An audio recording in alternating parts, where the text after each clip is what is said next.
నమస్తే రమ్మగారు. నమస్తే జయ. రమ్మగారు ఏదన్నా మంచి స్టోరీ చెప్పండి రమ్మగారు. నువ్వు మంచి స్టోరీ అనగానే నాకు పెద్ద డౌట్ వస్తుంది. ఇప్పటిదాకా మంచి స్టోరీలు చెప్పలేదా? అంటే మళ్ళీ వెంటనే నా సమాధానం ఇంకా మంచి అని. చెప్తాం. పెద్ద కథ చెప్పండి అంటున్నారు. అయితే గుర్తున్నంత వరకు చెప్తాను. ఒకవేళ కథ ఆగిపోయింది అనుకోండి మధ్యలో, వచ్చే వారం మళ్ళీ మీరు వెతుకుని తరువాయి భాగం చూసుకోవాల్సిందే. ఏదో కొంత మటుకు గుర్తుంది, చెప్తూ ఉంటే గుర్తొస్తుందేమో చూడాలి. తప్పకుండా. ఇలాంటిది ఒక సినిమా కూడా ఉన్నట్టు గుర్తుంది నాకు. అవునో కాదు, ఎన్టీ రామారావు గారి తాలూకు ఒక సినిమా, ఒక పాత మనకి జానపద కథల సినిమాలు చాలా వచ్చినాయి. ఎన్టీఆర్ గారు, కాంతారావు గారు బోల్డ్ సినిమాలు ఉండేవి. అలాంటి కథలాగా అనిపిస్తుంది, ఇంట్రెస్టింగ్గా ఉంటుంది. ఒక ఊళ్ళోనట ఒక దొంగ ఉండేవాడు, చాలా తెలివిగలవాడట అతను. అయితే ఏం చేసేవాడు, పట్టపగలే దొంగతనాలు చేసేసేవాడు అతను. పగటి చుక్క అనేవాళ్ళట అందరూ అతను. అయితే చాలా కాలానికి అతను కొంచెం లేటుగా ఓ కొడుకు పుట్టాడు. పగటి చుక్క కొడుకు రేచుక్క అనేవాళ్ళు. రేచుక్క పగటి చుక్క, నాన్న కొడుకు. అయితే ఏమైందట, ఏవో దొంగతనాలు చేసేవాళ్ళు. ఏముంది, నాన్న ఏం చేస్తే కొడుకు అదే చేస్తాడు కదా. ఆవు చేలో మేస్తే దూడ గట్టును మేయదు, దూడ కూడా అదే పని చేస్తుంది. పైగా ఇది వృత్తుల కాలం, ఈ కథాకాలము వృత్తులు. తండ్రి ఏ వృత్తిలో, కుల వృత్తుల కాలం. తండ్రి ఏ వృత్తిలో ఉంటే పిల్లలు ఆటోమేటిక్గా అదే వృత్తిలో ఉంటారు. సులువులు తెలుసుకోవటం, తేలిగ్గా కొడుకుని వెంబడి పెట్టుకుని దొంగతనాలకి వాటికి తీసుకెళ్ళేవాడు. అయితే ఇతను దొంగతనమే చేసేవాడే కానీ వీళ్ళ పక్కింట్లో కొన్ని బ్రాహ్మణ కుటుంబాలు ఉండేవాడు. అక్కడ ఏదో వేదాధ్యయనాలు అవి జరిగేవి. వాళ్ళ పని వాళ్ళది కదా. ఆ చదువుతూ ఉన్నప్పుడు వాళ్ళు చదువుతుంటే వినేవాళ్ళు వీళ్ళు. మన పక్కింట్లో సంగీతం వాళ్ళు ఉన్నారనుకో, మన సంగీతాలు వినేస్తూ ఉంటాం. అట్లా వీళ్ళు ఈ వేదాధ్యయనము, ఏదో పురాణాలకు సంబంధించిన కథలు, భీష్ముడు, అలా కొన్ని మంచి మాటలు వింటూ ఉండేవాళ్ళు. వాళ్ళకి తెలుసు అవన్నీ, కానీ వృత్తి మానుకోలే, వాళ్ళ పని వాళ్ళు చేసుకుంటూ ఉండేవాళ్ళు. అయితే ఏమైందట, ఒకసారి వీళ్ళిద్దరూ కలిసి ఏవో దొంగతనాలు చేస్తూ ఉండగా రేచుకన్నట్ట, నాన్న ఎన్నాళ్ళు ఇలా చిన్న కొన్న దొంగతనాలు చేస్తాము, రాజుగారి కోటకి దొంగతనం, కన్నం వేయాలి మనం, అక్కడ చేయాలి దొంగతనం. ఒక్కసారి దొంగతనం చేసి లైఫ్ సెటిల్ అయిపోవాలి, తండ్రికి మించిన తనయుడు. అందుకని వాడు ఐడియా ఇచ్చాడు. ఐడియా ఇచ్చేసరికల్లా ఏం చేశారు, సరే బాగా ఆను తెలుసుకుని, మామూలుగా దొంగతనం అంటే ఎడాపెడా వెళ్ళిపోరు వాళ్ళు, రెక్కీ చేస్తారు కదా. ఇప్పుడు కూడా ఉంది ఆ రెక్కీ విధానం. వాళ్ళు రెక్కీ చేసి ఈజీగా వెళ్ళేందుకు కొన్ని మార్గాలు కనిపెట్టారు. కనిపెడితే వీళ్ళు ఏం చేసేవాళ్ళు అంటే, దొంగతనం చేయడానికి గోడకి హోల్ కొట్టేవాళ్ళు, కంత కొట్టేవాళ్ళు. ఈ రేచుక్క కొంచెం చిన్నపిల్లాడు, 18 20 ఏళ్ళు ఉంటాయి. అంటే పెద్దగా భారీగా వెడల్పుగా ఉన్నప్పటికీ ఒళ్ళు లేదు వాడికి. 20 ఏళ్ళ మగపిల్లాడికి ఏం పెద్ద ఒళ్ళు ఉంటుంది. నాన్న 50-55 ఏళ్ళ వాడు. ఆయన కొంచెం దృఢంగా ఉన్నాడు, లావుపాటి వాడు. అయితే వీళ్ళిద్దరు ఏం చేశారంటే, గోడకి కంత కొట్టారు. రాజుగారి కోటకి 5-6 గోడలకి హోల్స్ కొట్టుకుంటూ పోయారు. లోపలికి వెళ్ళిపోయారు. వెళ్ళిపోయిన తర్వాత ఒక మూట దొంగతనం, ఏదో వజ్రాలు గిజ్రాలు అవి ఇవి, అంటే చిన్న వస్తువులకు ఆశపడలే వీళ్ళు. ఖరీదైన వస్తువులు చిన్నవి, వస్తువు చిన్నది, ఖరీదు ఎక్కువ. అట్లా ప్లాన్ చేసి మొత్తాన్ని దొంగతనం అయితే చేశారు. దొంగతనం చేసి మూట భుజాన్ని వేసుకున్నారు. బయటికి వచ్చేస్తుండగా ఏమైందంటే, పొరపాటున ఇవి ఒక దీపపు సెమ్మాకి తగిలింది. కాలు తగిలేసరికల్లా, ఈ దీపపు సెమ్మ పడేసరికల్లా, సెమ్మె పడిన శబ్దం కాలేదు కానీ నూనె కింద పడి ఆ ఒత్తులు అంటుకున్నాయి. అక్కడున్న ఒక కట్టెను అంటుకుని మంట వచ్చేసింది. ఎప్పుడైనా మనకి అరుపులు, చిన్న శబ్దాలు రాత్రిళ్ళు వినబడవు, కానీ అంటుకున్న వాసనలు అవి నిద్రలో తెలిసిపోతాయి. కాలుతూ ఉంటే వెచ్చదనం వచ్చేస్తుంది కదా. చుట్టుపక్కల ఎవరో ద్వారపాలకులు లేచారు, అమ్మో దొంగలు దూరారని అరిచి కేకలు పెట్టారు, నగారాలు మోగించారు, గంటలు కొట్టేశారు. గంటలు కొట్టేస్తే ఏముంది, మనకి బాగా ఊదేస్తారు, ఎవరో వచ్చారు లోపలికి ప్రవేశించారనే సంగతి తెలిసిపోయేందుకు వీలుగా నగారాలు బాకాలు అన్నీ మోగినాయి. సరే వీళ్ళిద్దరు నాన్న కొడుకు పరిగెత్తుకుంటూ పారిపోయేసరికల్లా ఏమైంది, ముందుకెళ్ళిపోయాక ఒక కంతలోంచి బయటకు వచ్చేసాడు కుర్రాడు. బయటకు వచ్చేసిన తర్వాత ఆఖరి కంతలోంచి నాన్న రావాలి అక్కడికి. ఈ అంతలోపల ఈ రాజభటులు ఏం చేశారు, గోడలకి కంతలు కొట్టున్నాయని చూసుకుని గోడ తాలూకు కంతల్ని పూర్తి చేయడంలో భాగంగా ఒక సిమెంట్ బస్తాని ఆ కంతకి అడ్డం పెట్టారు. కుర్రాడు సన్నగా ఉండి బస్తా అడ్డం ఉందని తెలుసుకోలేవాడు, దూరొచ్చేసాడు బయటికి. పిల్లాడు కదా. నాన్న దూరే టైంకి అతనికి ఇక్కడ దాకానే దూరింది, కింద భాగం పట్టల. సిమెంట్ బస్తా అడ్డం, మట్టి బస్తా అడ్డం వచ్చేసింది. ఆ చీకట్లో, ఆ కంగారులో లాగలేకపోయాడు. తల బయటికి వెళ్ళిపోయింది, శరీరం లోపల ఉండేసరికల్ రాజభటులు దొరికాడని పట్టేశారు. పట్టేసేసరికల్లా అన్నాడు, కోట గోడలు చిటివి పెద్ద ఏముండవు, సన్నగా ఉండవు, బాగా వెడల్పు ఉంటాయి. భుజాల దగ్గర రాసుకుపోతుంది, వాళ్ళు లాగేస్తున్నారు, మెడను పెట్టేస్తుంది. ఒరే నాయన దొరికిపోయామనుకో, నేను దొరికితే నువ్వని తెలిసిపోతుంది, ముఖం లేదే నన్నెవడు గుర్తుపడతాడు. ఇలాంటి దృఢకాయలు ఊళ్ళో బోళ్ళంత మంది ఉంటారు, సైనికులు వాళ్ళు అందరూ ఇవే పర్సనాలిటీస్ తోటి ఉంటారు, పెద్ద భారీగా. ముఖం ఉంటే కదా కరెక్ట్గా మనిషి తెలిసేది. నాన్న ముఖం తెలిస్తే కొడుకు ముఖం ఆటోమేటిక్గా తెలిసిపోతుంది. మెడ నరికేసి పట్టుకెళ్ళిపోరా అన్నాడు. ఏం చేస్తాడు, గురువాజ్ఞ. అందుకని ఏం చేశాడు పిల్లాడు, ఏడుస్తూ మెడ నరికేసాడు నాన్న. ఒక గుడ్డమూటలో నాన్న తల మూట కట్టేసి పరిగెత్తుకుంటూ పారిపోయాడు. వీళ్ళు చూసుకున్నారు. చూస్తే ఏమైంది, శరీరం అచేతనంగా బయటకు వచ్చి వీళ్ళు పట్టుకున్నారు. అప్పటిదాకా గింజుకుంటున్నాడు, మెడ నరికేసరికల్లా ప్రాణం పోయింది, బాడీ చేతిలోకి వచ్చేసింది, వీళ్ళకి వచ్చేసింది. అమ్మో మెడ నరికేసాడు ఎవడా అని అడిగి లోపల కొంతమంది అట్టెళ్ళి చూస్తే శరీరం లేదు, తల లేదు, రక్తం కొద్దిగా కనపడుతోంది, మనుషులు పారిపోయిన గుర్తులు కూడా కనపడ్డాయి. దాంతో ఊరి వీడి తెంపరితనం, ఎంత తెంపరివాడు వాడు. ఇప్పుడు తెంపరివాడు నరికినవాడా నరికించుకున్నవాడా, ఇద్దరూ తెంపరివాళ్లే. వీడు నన్ను నరికేయమని చెప్పిన నాన్న ఘటికుడే, నరికి పట్టుకెళ్ళిపోయిన చిన్నపిల్లాడు ఎవడో కుర్రాడో కొడుకో శిష్యుడో తోడి దొంగో వాడు ఇంకా ఘటికుడు. కాబట్టి సరే ఏమనుకున్నారు, ఈ శరీరాన్ని ఊరంతా తిప్పండి, ఎవరో ఒకళ్ళు ఏడుస్తారు వీడి బాడీని చూసి, ఏడ్చిన వాళ్ళని పట్టుకుందాం. మరి ఎట్లా పట్టుకుంటారు ఆ శరీరంతో, ఒకటి లేదా అంత్యక్రియలు చేసేదాం. తల లేకుండా అంత్యక్రియలు చేయబడుతుంటే ఎవరు ఊరుకుంటారు. ఆ రోజుల్లో నమ్మకాలు ఉన్న కాలం కదా, కులవృత్తుల కాలం అంటే ఏమనాలి మనం, సత్యకాలం. ఇప్పటిది కాదు, ఇప్పుడు ఎవరు చావువాడు తెస్తాడు, నానపోతే పీడ పోయింది అనుకునే రోజులు కూడా వచ్చినాయి మన కర్మకాలి. అప్పటి కాలం అది కాదు కదా. ఇప్పుడు ఈ బాడీ కోసం తప్పకుండా వాడు ప్రయత్నం చేస్తాడు. కోటలోకి వచ్చి 7 కంతలు కొట్టి లోపల నుంచి వజ్రాభరణాలు దొంగిలించి తన తోటి దొంగని తల నరికాడంటే వాడు మహాఘటికుడు, సామాన్యుడు కాదు. కాబట్టి శరీరం కోసం తప్పకుండా ప్రయత్నం చేస్తాడు. ఎక్కడ దొరుకుతారో చూద్దాం అని అనుకుని మర్నాడు పొద్దున ఏం చేశారు, ఒక ఎడ్ల బండి మీద వేసి ఈ బాడీని బయటికి పంపించారు. ఊరంతా తిప్పారు. ఈ పిల్లాడి నరికిన తల తీసుకుని బొల్లబోదిబమ్మని ఏడ్చాడు ఇంటికి వెళ్ళి. మరి తన తండ్రిని నరికేయాల్సి వచ్చింది, ఎంత ఘటికుడైనా వాడు పాపం తండ్రి కొడుకు కదా. ఏడ్చాడు బాగా. ఏడిస్తే వాళ్ళ అమ్మ కొడుకు ఇద్దరు కలిసి ఏడ్చుకుంటూ కూర్చున్నారు. సరే ఏం చేస్తాను నాన్న అంత్యక్రియల సంగతి చూడు అని చెప్పింది. అంత్యక్రియలు ఎక్కడ చేస్తాం, మన దగ్గర ఉన్నది తల, శరీరం వాళ్ళ దగ్గర ఉంది. ఎట్లా ఈ శరీరాన్ని తీసుకోవాలి. ఈ లోపల ఏమైంది, మాటలు బయటకు వచ్చే ఏముంది, కోటలో ఏదైనా ఇంత విచిత్రమైన విషయం జరిగితే బయటకు వచ్చేస్తాయి కదా. వీళ్ళు బయటికి వెళ్ళి అటు ఇటు చూసేసరికల్లా ఎవరిదో శరీరంట, తల ఎవడో కొడుకు కొట్టి పట్టుకెళ్ళిపోయాట. కాబట్టి ఈ శరీరాన్ని ఊళ్ళో ఊరేగిస్తున్నారు అని చెప్పారు. చెప్పేసరికల్లా అన్నాడు, అబ్బాయి అమ్మ మనసందుకు కూడా వస్తుంది, ఇది పెద్ద వీధి మనం ఉన్నది, నాన్న శరీరాన్ని చూసి ఏడవకూడదు, నువ్వు జాగ్రత్త పడంటే ఎలా ఆపుకోనరా నాయన దుఃఖం, ఎన్ని సంవత్సరాల సాహచర్యం, భర్త చచ్చిపోతే ఏడ్చే హక్కు కూడా లేదా నాకని తల్లి మళ్ళీ ఏడ్చింది.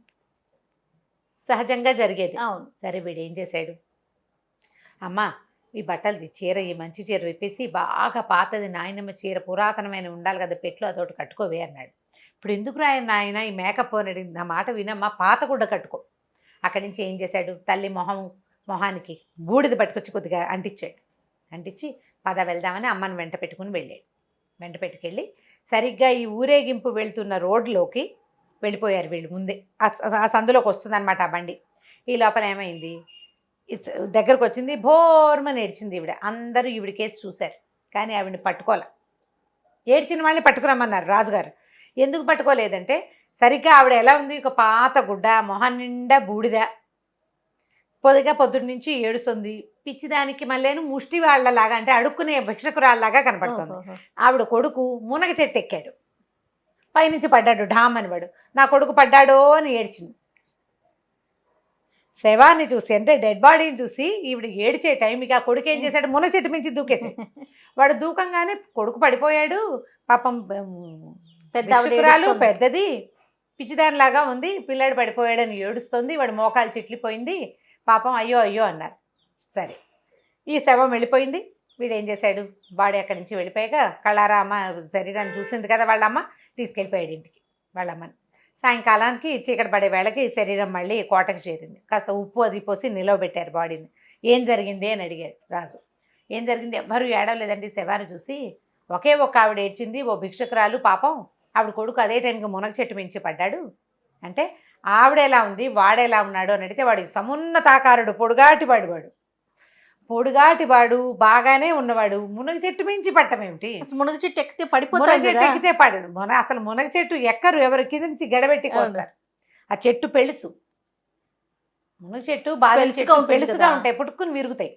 వాడు ఆ చెట్టు ఎందుకు ఎక్కాడంటే వాడే వీడి కొడుకు అనమాట. ఆ ఏడ్చినప్పుడు వీడి భార్య అయి ఉంటుంది. వాళ్ళు కనిపెట్టారా? ప్లాన్డ్ గా రాజుగారి ఉద్దేశం. ఇప్పుడు వాళ్ళని ఎక్కడ కనపెడతారు? అక్కడి నుంచి ఊరోళ్ళ వెంబడబడి సైనికులంతా తిరిగారు. తిరిగితే పొద్దున్న వేషం వేసుకున్న ముష్టావిడేను ఆవిడ కొడుకు వీళ్ళకి దొరుకుతారా? అక్కడ ఉంటారా వాళ్ళు?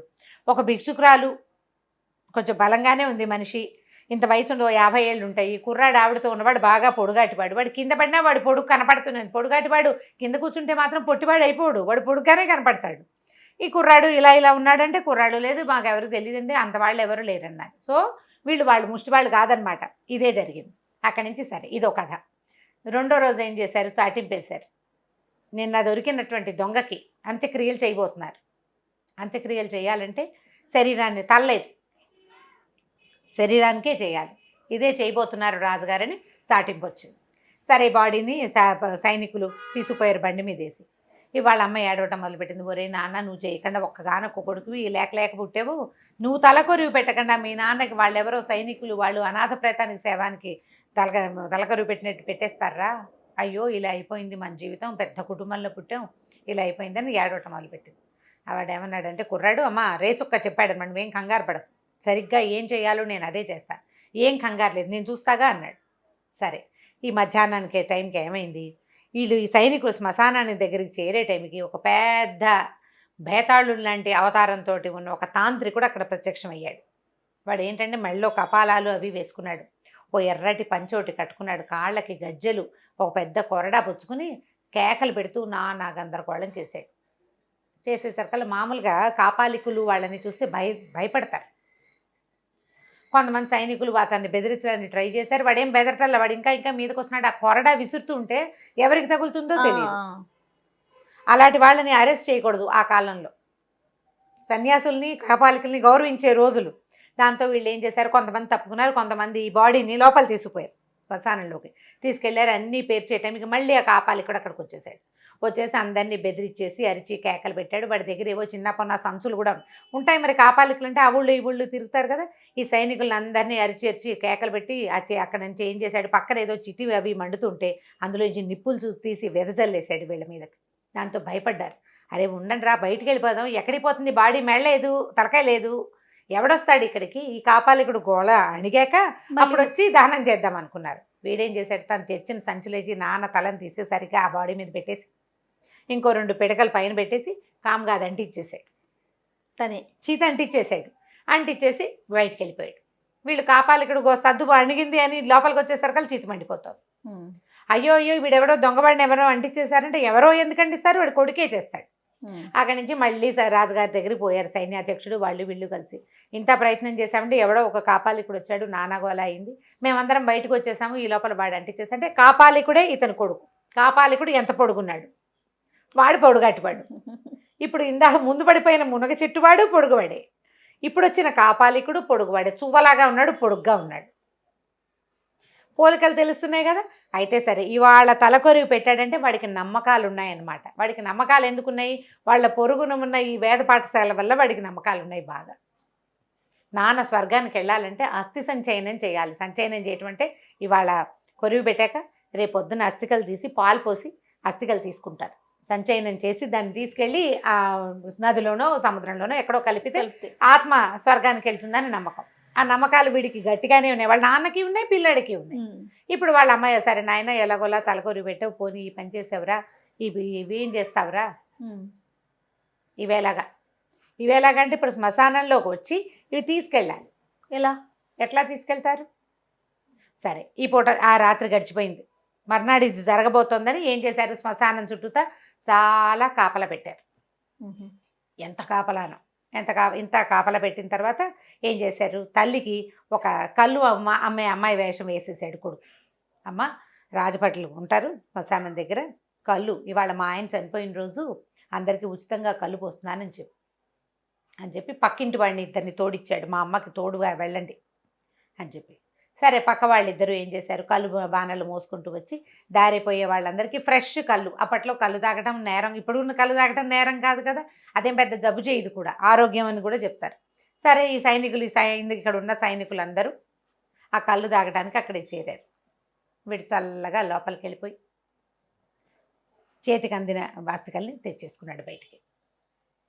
వీళ్ళు ఏం చేశారు, సాయంకాలం దాకా చూసారు, ఎవరు రాలేదండి అన్నారు. రాకపోవటం ఏంటి, వచ్చి తీరాలి వాడు, ఇప్పుడు అస్థికలు ఉన్నాయో లేదో చూడండి అన్నారు. అస్థికలు అంటే వీళ్ళు చేతులు కదిపేసరికల్లా అంతా బూడిదే ఉంది, కానీ మెయిన్గా 2-3 అస్థులు దొరుకుతాయి, అవి ఏవీ లేవు. కానీ వీడు గమనించింది ఏంటంటే ముందే ఎవరో ఇందులో చేతులు పెట్టినట్టుగా కనపడుతుంది. అంటే వచ్చేసాడు వాడు, వచ్చాడు, తీసుకెళ్ళిపోయాడు. ఇది కూడా దొరకల. ఈసారి ఏమనుకున్నారు, సరే ఇప్పుడు ఇది చెయ్యాలంటే ఎవడో ఒక బ్రాహ్మణ్ణి పెట్టుకుని, పురోహితుడు ఎవరైనా కావాలి కదా, ఒట్టిగా వాడంతటి వాడు సినిమాటిక్గా కలపడు, ఒకడు ఉండాలి ఎవరైనా, ఎవరో ఒకళ్ళతోటి మంత్రం చెప్పించి ఈ అస్థికల్ని నదిలో కలుపుతాడు వాడు. మన ఊళ్ళో ఉన్న అన్ని నదుల దగ్గర కాపలా పెట్టండి. ఈసారి బాగా స్ట్రిక్ట్ అయిపోయేసరికల్లా సరే వీడు ఇంటికి వెళ్ళిపోయాడు కదా, కొడుకు వాళ్ళ అమ్మంది, నాయన ఇప్పుడు చాలా హడావిడి అయిపోయిందిరా, నువ్వు బూడిదైతే నాన్నది పట్టుకొచ్చావు, కానీ నువ్వు ఏ రకంగా వీటిని నదిలో కలుపుతావు, ఇంత మటుకే చేయగలవు, మీ నాన్నకి ఇదే ప్రాప్తం, ఊరుకో, ఈ ఊరు వదిలిపెట్టి వెళ్ళిపోదామంటే ఇంత చేశా, ఈ ఒక పని నేను ఎందుకు మానేయాలి, వెళ్ళిపోదాం, వేరే ఊరు వెళ్ళాలంటే వెళ్దాం, కానీ ఇది చేసే తీరుతాను. సరే అక్కడి నుంచి ఏం చేశాడు, ఆ శ్మశానం నుంచి తెచ్చిన బూడిద ఉంది కదా, అందులో కాసి నీళ్ళు పోసాడు. ఒక చిన్న గిన్నెలో 2-3 చిన్న బొమ్మికలు లాంటివి దొరికినాయి వాడికి. వాటినేమో గుప్పెళ్ళతో పట్టుకున్నాడు. ఈ మిగిలిన నీళ్ళలో కొద్దిగా పోసేసరికల్లా బూడిద లూజుగా అవుతుంది కదా, ఒంటికి రాసేసుకున్నట్టు దాన్ని వాడు మొండితనం తెంపర్తనం చూడు, చెయ్యాలంటే చేయాల్సిందేనమాట. అక్కడి నుంచి ఏం చేశాడు, ఈ నది తీరానికి వెళ్ళిపోయాడు వాళ్ళ అమ్మని తీసుకుని. వాళ్ళ అమ్మ పిచ్చివాడి తల్లి వేషాల్లో ఉన్నారు వాళ్ళిద్దరు. ఇప్పుడు అక్కడి నుంచి ఆ పిల్లాడిని పట్టుకుంటోంది, వద్దురా నాయన నీళ్ళలో మునిగితే జలుబు చేస్తుంది, వద్దంటే కప్పలకి చేపలకి జలుబు చేయట్లేదు, నాకెందుకు జలుబు చేస్తుంది, నేను నీళ్ళల్లో మునుగుతానంటాడు. గేదెలు కూడా దిగుతాయి నీళ్ళలో, గేదెలు కూడా జలుబు చేయదు కదే అమ్మ, అందుకని నేను నీళ్ళలో దిగుతానంటాడు.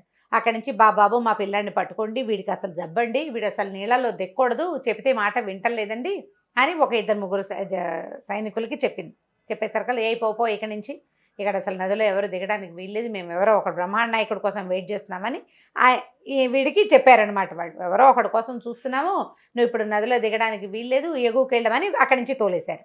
అక్కడి నుంచి ఇంకో చోటకి వెళ్ళారు. 2-3 చోట్ల తిరిగేసరికల్లా ఓ పిచ్చి కుర్రాడు వాళ్ళ అమ్మ ప్రసిద్ధిని పొందారనమాట. 3-4 ప్లేసుల్లో తిరిగారు, అందరికీ తెలిసింది. అదే సరికల్లా ఏమైంది, ఒరే చీకటి పడే లోపల వాడు నీళ్ళలో దూకేస్తాడు ఏమిటో, పాపం వాళ్ళ అమ్మ అసలే ఏడుస్తుంది, చూసుకోండిరా అన్నారు. ఒకళ్ళకొకళ్ళు ఆట వచ్చేసింది అనమాట, సరదా వచ్చేసింది వాళ్ళకి. ఆ రేచుక్క ఎవడో వచ్చేటట్టుగా లేడు, దొంగ ఎవడో వచ్చేలాగా లేడు. ఈ కనపడిన పిచ్చి కుర్రాడితోటి క్యాచ్ పట్టుకుంటామని ఇలా పిచ్చి ఆటలాడడం మొదలుపెట్టారు. వాడేంటి వీళ్ళని తన మాయలోకి లాగటమే వాడి ఉద్దేశం. సరే ఏం చేశాడు, బంతి ఆడదామని చెప్పి ఒక తుండుగుడ్డని ఉండ చుట్టి ఒకడి మీదకి విసిరాడు. నువ్వు నాకు వేగి నేను పట్టుకుంటానన్నాడు. ఇటు వేసి అటు వేసి చల్లగా నద్దాక తీసుకొచ్చేసాడు వాళ్ళని.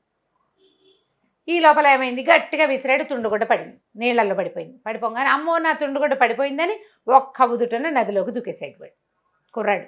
దూకేసేసరికల్లా అయ్యో నా పిల్లాడు దూకేస్తున్నాడు, చచ్చిపోతాడని వాళ్ళ అమ్మ కేకలు పెట్టింది. వీడు లోపలికి వెళ్ళిపోయి ఈ ఒక పాత చొక్కాలో చిన్న బొమ్మకలు వాళ్ళ నాన్నవి తీసుకెళ్లిన అస్తుల్ని జేబులో వేసుకుని ఉంచుకున్నాడు. ఆ జేబు చొక్కా ఖాళీ చేసేసాడు. అందులో వీడు ఒంటి మీద ఉన్న బూడిదంతా నీళ్ళలోకి వెళ్ళిపోయింది. ఒంటికి రాసుకున్నాడు కదా, అస్తుల నుంచి తీసుకొచ్చింది, అంటే నాన్న చితాభస్మాన్ని నీళ్ళలో కలిపేసేసరికల్లా వీడు నీళ్ళల్లోకి దిగి ఆ చొక్కా ఊడదీసేసరికల్లా వీళ్ళకి తెలిసింది వీడు పిచ్చిగా ఏదో వంగిగా గూనిగా లేడు. నదిలోకి వెళ్ళాక నటించలేకపోతారు మనుషులు. అవును, ఇప్పుడు నీ బయట ఉన్నప్పుడు వాడు వంగి ఇలా ఎలాగో గూనిగా నటిస్తున్నాడు పిచ్చి పిల్లాడిలాగా, నీళ్ళలోకి దిగేసరికల్లా చొక్కా విప్పేసరికల్లా వాడి శరీర దార్ఢ్యం కనిపిస్తుంది, దృఢంగా ఉన్నాడు, వాడు పిచ్చిగా లేడు. ఈ నీటిలో మునిగి లేచేసరికల్లా వాడు పొడుగ్గా కనపడుతున్నాడు. ఈ వచ్చిన సైనికుల్లో ఒరే వీడిని ఇంతే పర్సనాలిటీని ఎక్కడో చూసాం మనం, ఆల్రెడీ అనుమానం మీద ఉన్నారు. అంతే అక్కడి నుంచి నదిలోకి దూకి ఒడిసి పట్టేశారు వాడిని. పట్టుకున్నారు, నువ్వెవరు అసలు నీకు పిచ్చి కాదు, నువ్వు బాగానే ఉండవు, ఇందాకున్నట్టుగా ఇప్పుడు లేవు. ఇప్పుడు గూనివాడు బయట గూనుండి నీళ్ళలోకి దిగాని గూని ఎలా పోతుంది వాడికి, వంకర టింకర నడక, అంతకు ముందున్న పిచ్చి చేష్టలు, నీళ్ళలోకి దిగేసరికల్లా వాడు ఒళ్ళు మర్చిపోతారు. ఒకటి అంత స్పృహ ఉండదు ఆ ఒక్క క్షణంలో, ఆ ఒక్క గ్లాన్స్లో రాజభటులు పట్టేశారు. వీడిని గట్టిగా పట్టుకుని వాడిని లేపేశారు కల్లా వాళ్ళకి తెలిసింది వీడు చాలా గట్టి శరీరం కలిగిన వాడు, బాగా ఎక్సర్సైజ్డ్ బాడీ, వీడేమి మామూలు వాడు, మెతకవాడు పిచ్చివాడు అది ఏమీ కాదు. వాడిని బయట పట్టుకొచ్చి నీ పేరేమిటని అదని ఇదని చేశారు. వాళ్ళ అమ్మని వెళ్ళిపోమన్నాడు, కానీ అమ్మని కూడా పట్టేసుకున్నారు వాళ్ళు. తల్లి పారిపోలేకపోయింది, పట్టేసిన తర్వాత ఊళ్ళో వాడిని ఊరేగిచ్చారు, బండెక్కిస్తే అందరూ వీడు రే చుక్క, వీళ్ళ నాన్న పగటి చుక్క అని చెప్పారు. వీళ్ళ నాన్న ఏడంటే మా నాన్న ఏదో ఊరెళ్ళాడంటాడు వాడు. మా నాన్న ఏదో ఊరెళ్ళాడు, నన్ను మా అమ్మని వదిలిపెట్టి వెళ్ళిపోయాడంటే వాడు ఏం చేశాట, ఆ రోజు ఏ రోజైతే వీళ్ళు గోడకి కంతలు కొట్టారో ఇతను దొంగతనానికి వెళ్ళే రోజు పొద్దున్నే వెళ్ళి ఆ వేద పాఠశాలలో పెద్ద ఆయనకి దండం పెట్టుకొస్తాడు. ఆయన ఏ రోజైతే గోడకి కంతలు పెట్టారో ఆ రోజు పొద్దున నాన్న కొడుకు ఇద్దరు వచ్చి నాకు దండం పెట్టారని సాక్ష్యం చెప్పాడు. ఆ రోజు పొద్దున వచ్చి దండం పెట్టిన వాడు సాయంకాలం లేదు, మళ్ళీ వాడు దొంగతనం చేయాల. 3 రోజులు 4 రోజులు గడిచిపోయినాయి, వాడు ఎవరికీ కనపడలా. దాంతో ఆ పోయినవాడు వాడేనని, వీడే ఈ తెలివిగా ఇవన్నీ చేశాడని తెలిసిపోయింది. రాజుగారు ఆశ్చర్యపోయాడు. ఒక దొంగ కుర్రాడికి ఇన్ని తెలివితే ఎట్లా, ఇంత తెంపరతనమా? భయపడొద్దు వాడు. నాన్న పోయాడు, నేను చంపేయడానికి భయపడాలి, వాడు దానికి భయపడాల. తర్వాత ఏ వ్యవహారానికి వాడికి భయం లేదు, ప్రతిసారి ఏదైనా చేసి తన పనిని నెరవేర్చుకోవటమే వీడి ఉద్దేశంగా ఉంది. అక్కడి నుంచి మంత్రులతో 2-3 ఫ్రెండ్స్తో అందరితోటి మాట్లాడుకున్నాడు. వీడికి ఇంత సాహసం ఉన్నవాడు ఏ రాజ కుటుంబంలోనో పుట్టాలి, ఇలా దొంగగా ఎందుకు మారాడు వీడు అని వాడు ఆనుపానులు తీస్తే, వీడు ఒక సైన్యాధిపతి కుటుంబానికి చెందినవాడి కుర్రాడు తండ్రి. ఆయన ఏదో ఊరు నుంచి వీళ్ళ అమ్మని తీసుకుని వచ్చేసాడు ఇక్కడికి. మొదటి కుటుంబాలు మంచివే, అతనికి అలాంటి విద్య ఉంది, దొంగతనం, దాన్ని డెవలప్ చేశాడు, కొడుక్కి అదే నేర్పించాడు. ఇప్పుడు అదే కులవృత్తి కింద అయిపోయింది కదా. ఈ వృత్తి మారిస్తే వీడి తాలూకు ప్రవృత్తి చాలా పెద్దది, చాలా తెలివైంది. అందుకని రాజుగారు ఏం చేశాడంటే, అరే బాబు నువ్వు మా దగ్గర ఉద్యోగంలో చేరు, నీకు ఇన్ని తెలివితేటలు ఉన్నాయి, తప్పించుకునే తెలివితేటలు నీ దగ్గరే మేము నేర్చుకోవాలి అని చెప్పి వాడిని తన దగ్గర పనిలో పెట్టుకున్నారు. వాడు దొంగతనం చేసినప్పటికీ కూడా అప్పట్లో వ్యక్తులకి ప్రాధాన్యత ఉండేదన్నమాట, వాడి తెలివితేటలకే ప్రాధాన్యత ఉండేది. సైన్యాధికారి అయిన ఈ కుర్రాడు కొంతకాలం తర్వాత ఆ రాజ్యానికి వచ్చిన చాలా ఇక్కట్లను తప్పించి కాలక్రమంలో వాడే రాజయ్యాడు. రేచుక్కనే పిలిచేవాళ్ళు అతన్ని, రాజుగారు వేరే పేరు పెట్టలేదన్నమాట. ఇప్పుడు తెలివి తెంపర్తనం అంటే సాహసం అన్నమాట. మనం దాన్ని అదే చెప్పాలి కదా. మనం ఈ తోటరాముడు ఆ కథలు చూస్తాం, పాతాళ భైరవి ఆ కథల్లో కూడా ఒక మామూలు వాడు రాజు అవుతాడు. అక్కడ కుల విచక్షణ లేదు, మామూలు వాడు రాజు ఎలా అయ్యాడంటే వాడి తాలూకు సాహసమైన కార్యాల వల్ల. ఇప్పట్లాగా అంత కుల విచక్షణ అప్పట్లో లేదేమోనని అనిపిస్తుంది. మన రాజుల్లో సామాన్యంగా ఉండి మామూలు కుటుంబాల నుంచి సడన్గా రాజైన కథలు మనకు చాలా కనపడే చరిత్రలో ఉన్నాయి. అట్లా ఇదేం పెద్ద విశేషం ఏం కాదు, ఇది పూర్తిగా జానపద కథ కింద కొట్టిపారేయడానికి వీల్లేదు. ఇలా మామూలుగా ఉన్నవాళ్ళు, సాధారణమైన వ్యక్తులు రాజ్యాధికారాన్ని చేపట్టిన కథలు బోలెడని ఉన్నాయి.